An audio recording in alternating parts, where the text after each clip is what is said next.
A paz do Senhor a todos, bom dia. Bom dia, a paz do Senhor Jesus. Irmãos, não se esqueça de curtir e compartilhar o vídeo para que mais pessoas sejam alcançadas. Amém? Hoje a gente está em Deuteronômio 17, 18 e 19. Leia completa aí na sua casa para que não perca, o tempo da gente conseguir terminar a Bíblia até o fim do ano. Amém? Vamos orar? Senhor Deus meu Pai, te agradecemos mais uma vez por poder estar meditando na Tua Palavra. Senhor, nos ajuda, nos ensina, nos guia, Senhor, andar sobre as Tuas Palavras todos os dias, Senhor, para que a gente não se desvie delas. Em nome do Senhor Jesus, Pai. Amém. Irmãos, eu queria aqui hoje frisar o texto do capítulo 17. O meu título diz assim: O castigo da idolatria. Não sacrifiquem ao Senhor, seu Deus, um novilho ou uma ovelha em que haja imperfeição ou algum defeito grave, pois isto é abominação ao Senhor, seu Deus. Mesma coisa que a Bruna falou ontem, no devocional de ontem. Se no meio de vocês, em alguma das cidades que o Senhor, seu Deus, lhe dá, aparecer algum homem ou mulher que proceda mal aos olhos do Senhor, seu Deus, transgredindo a sua aliança, que vá, sirva outros deuses e os adore, ou faça isso com o sol, a lua ou todo o exército do céu, o que eu não ordenei, e isso lhe for denunciado e vocês o ouvirem, então devem indagar bem, e se for verdade e certo que se fez tal abominação em Israel, devem levar o homem ou a mulher que fez este malefício aos portões da cidade e apedrejá-los. Lá no 16 diz assim: porém esse rei não deve multiplicar para si cavalos, nem fazer o povo voltar ao Egito para multiplicar cavalos, pois o Senhor já lhes disse: nunca mais vocês devem voltar por este caminho. Este rei também não deve tomar para si muitas mulheres, para que o seu coração não desvie, nem deve acumular muita prata e muito ouro.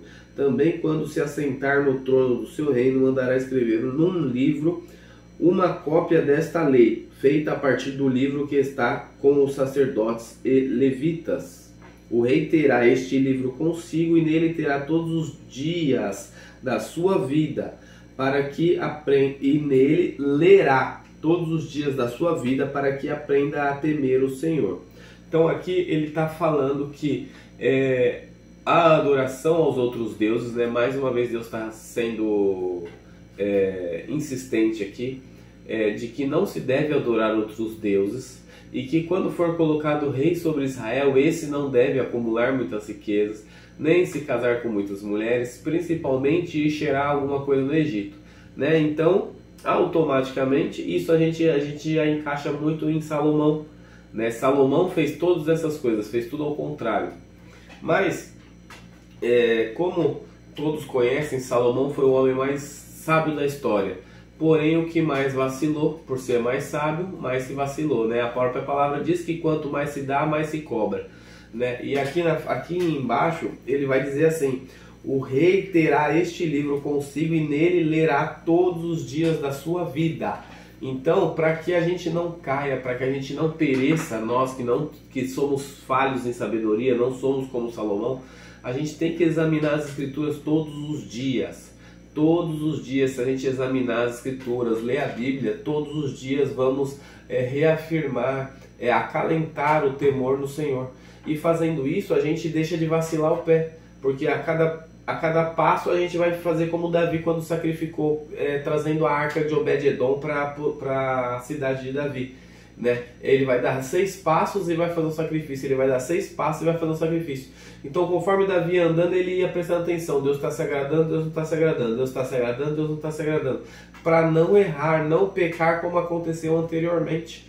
Então, isso é importante para que a gente não fique nenhum momento. Aqui era uma instrução que, se Salomão tivesse levado em consideração, hoje a gente sabe que todo judeu ele conhece no mínimo o Pentateuco até os seus 12 anos, que são os primeiros 5 livros, que são os 5 livros que a gente já leu, Gênesis, Êxodo, Levíticos, Números e Deuteronômios. Por que eu peguei aqui para ler se eu sabia tudo? Perdi meu capítulo aqui.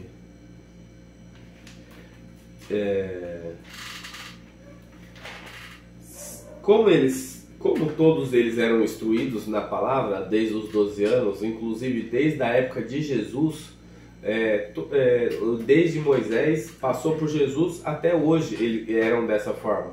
Então Salomão possivelmente foi instruído. E Salomão, como o homem mais sábio da história, vacilou exatamente nisso. Ele não examinava as escrituras todos os dias.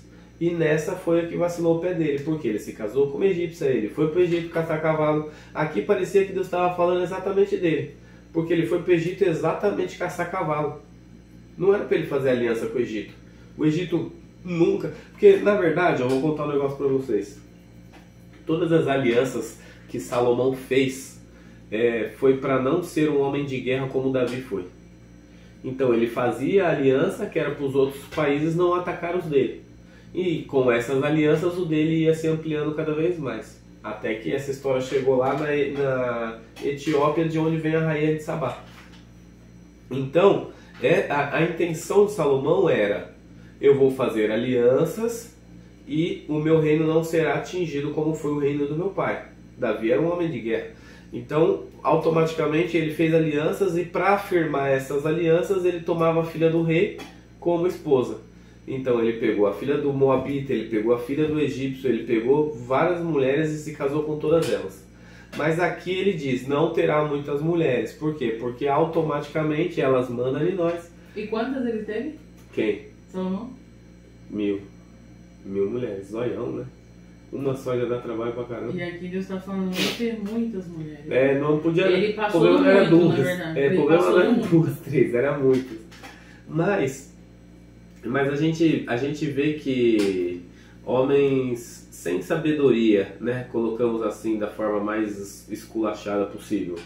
Homens sem sabedoria, porém guiados por Deus, foram homens de sucesso, né? Homens de sucesso, como José. José foi um homem de sucesso, que só se casou com uma esposa, né? Que teve toda a sua glória em Deus, né? Moisés também. Então, isso é algo que é para a gente prestar atenção. Não que o problema seja as mulheres, né? Apesar de Eva ter dado a maçã para Adão. Mas ela não é sábia, não é virtuosa, ela realmente é um problema. Não, mas eu digo assim, não que o problema seja a mulher de forma... Elas eram estrangeiras, né? Elas não viviam no Isso, exatamente, não como unidade. Porque querendo ou não, o homem, Salomão sendo Salomão, se ele só tivesse ficado com uma esposa, ela podia ser a chata que fosse. Ele ia mandar ela ficar no quarto dela, no palácio, ele ia ficar no quarto dele, ia ser um casamento horrível. Mas ia ficar cada um... Ela não ia ficar perturbando ele, porque ele era o rei. Né? A vida não é igual é hoje. Que se a gente estiver discutindo, eu virar a cara, você vai ir atrás de mim até o quarto, depois você volta e a gente vai continuar discutindo. Não, ele ia mandar ela pro quarto dela, ele ia ficar no quarto dele, ia ser um casamento horrível, mas ele ia se manter, né? Agora, tanto que se fala em harém, né? Hoje quem tem harém são os árabes. Os árabes continuam com os haréns. Inclusive na Copa do Mundo a gente viu muita gente falando, né, que as brasileiras que foram para lá, os árabes queriam comprar por camelos, né, justamente para colocar no harém. Era para ter a mulher num dia, depois ele ia colocar ela num quarto junto com outras mulheres e ele ia lá a hora que ele quisesse. E não enche meu saco, senão eu vou decapitar você. É mais ou menos essa cultura do Oriente Médio, entendeu? Então, não que a mulher seja um problema. O problema é você se contaminar. Aqui no caso era Salomão se contaminar com aquilo que Deus falou para ele não se contaminar. Então, se Deus tivesse falado assim para ele, assim, ó, pode pegar a mulher que quiser, mas seja duro, não deixe ela fazer o que ela quiser, é uma coisa. Agora ele falou, não pegue mulher estrangeira. Não era nem para ser duro, nem para ser mole, era para não ter contato com mulher estrangeira. Tinha 12 tribos em Israel, se ele pegasse uma de cada já era mulher demais. E outra coisa, né? Jamais voltem ao Egito. No meu está escrito, jamais voltem ao Egito. Jamais voltem ao Egito. Aqui ele Salomão estava fazendo como a mulher de Ló fez, olhando para trás. Estava olhando para trás do tipo, lá tinha coisa boa. Aqui não tem o cavalo que tem lá, então eu vou buscar o cavalo de lá. Opa, não é assim. Aqui, eles podiam ter um jumento. Eles iam cavalgar no jumento e ia vencer a guerra. Mas não, eles quiseram ir ver a grama do vizinho que parecia mais verde. Esse é o problema, entendeu? Não é porque eles eram escravos, é porque eles achavam que a grama do Egito era mais verde. E a ideia era essa: o Egito maltratou vocês, não é para voltar mais lá, né? Então a gente tem que levar esse texto ao pé da letra. Examine a Escritura todos os dias. Deus tinha uma grande condenação para Israel, até que Josias, um rei que assumiu com 8 anos, achou no baú do tesouro a Bíblia lá dentro. Não era a Bíblia, era os papiros, né? Achou os papiros lá dentro, leu para o povo, leu para o sacerdote e falou: agora a gente vai seguir isso aqui, porque isso aqui é a tradição. Então ele provavelmente foi instruído, mas o tempo passou, porque ele assumiu com 8 anos, não foi com 12. Então aquilo talvez passou. Mas quando ele leu, que ele falou: opa, o reino está no caminho errado, vamos perecer, agora vamos fazer assim. Deus manteve o castigo para Israel, mas não durante o reinado de Josias. O castigo foi prolongado, foi adiado lá para frente, porque ele decidiu examinar as Escrituras e fazer aquilo. Se Salomão tivesse feito isso, o reinado dele ia ser o melhor da terra, porque foi grande, mas vacilou. Ele não precisava desse vacilo por ser o homem mais sábio, mas com toda a sua sabedoria ele pecou no quê? No examinar a Escritura todos os dias e perdeu o temor do Senhor. Tanto que lá em Provérbios mesmo ele diz que a sabedoria precede do temor do Senhor. Então toda sabedoria começa em: primeiro eu vou ter o temor do Senhor, o resto das coisas são o resto das coisas, né? Acho que é isso. Quer acrescentar alguma coisa? Tire a sua Bíblia do baú. Tire a sua Bíblia do baú. Não use ela só nos domingos e olhe lá, né? Não tenho nada contra, porque eu também uso às vezes e me ajuda muito. Mas hoje essa tecnologia também tem nos afastado da Bíblia, né? Muitas das vezes as pessoas usam até a tecnologia a favor, e quem sabe usar tá tudo bem, né? Mas e quem não sabe? Inclusive porque a gente aprende muito mais coisa, né?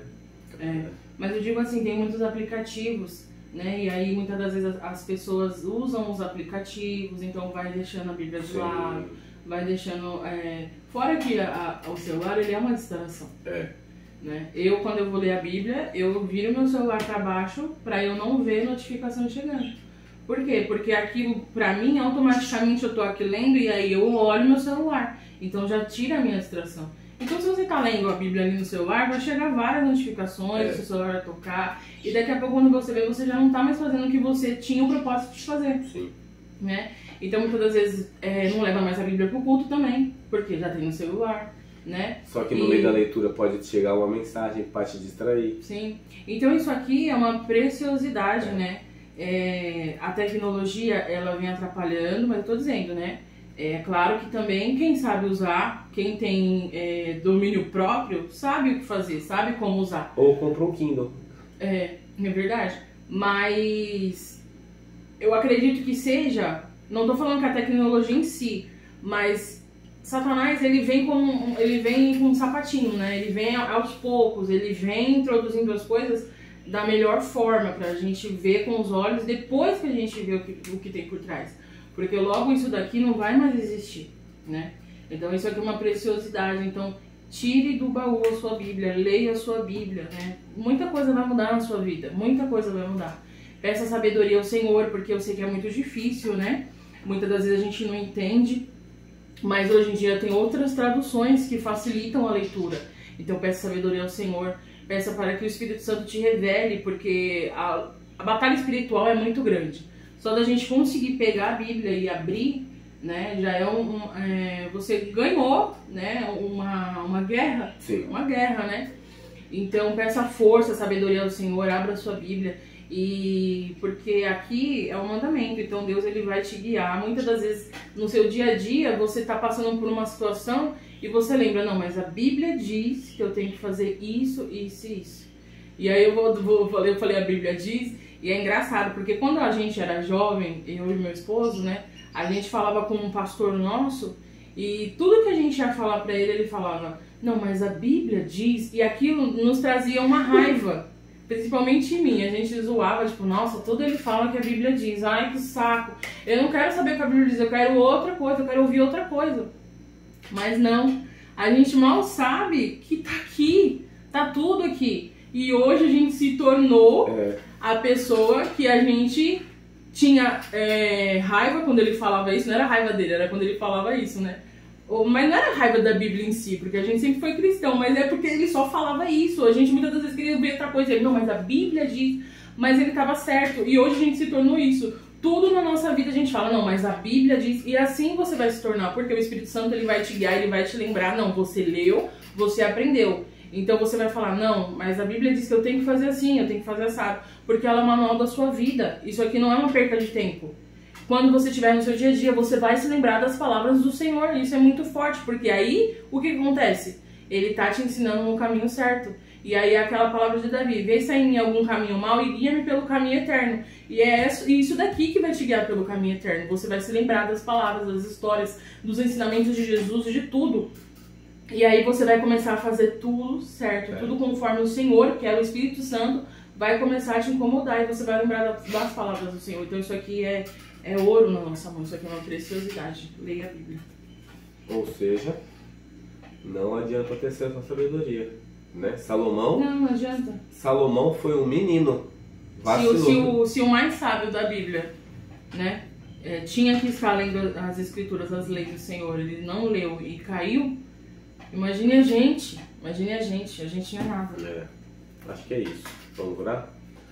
Senhor Deus e meu Pai, te pedimos, Senhor, nesse momento que grave suas palavras nos nossos corações, Senhor, para quem te ande sobre ela todos os dias. Senhor, nos dê mais temor, Senhor, de Ti, Pai, para que a gente não vacile o pé, Senhor, assim como os sábios vacilaram, Senhor, em nome do Senhor Jesus. Entender, aguardar no coração e a viver conforme a Tua vontade, a Tua palavra, em nome de Jesus. Amém. Tchau. Tchau.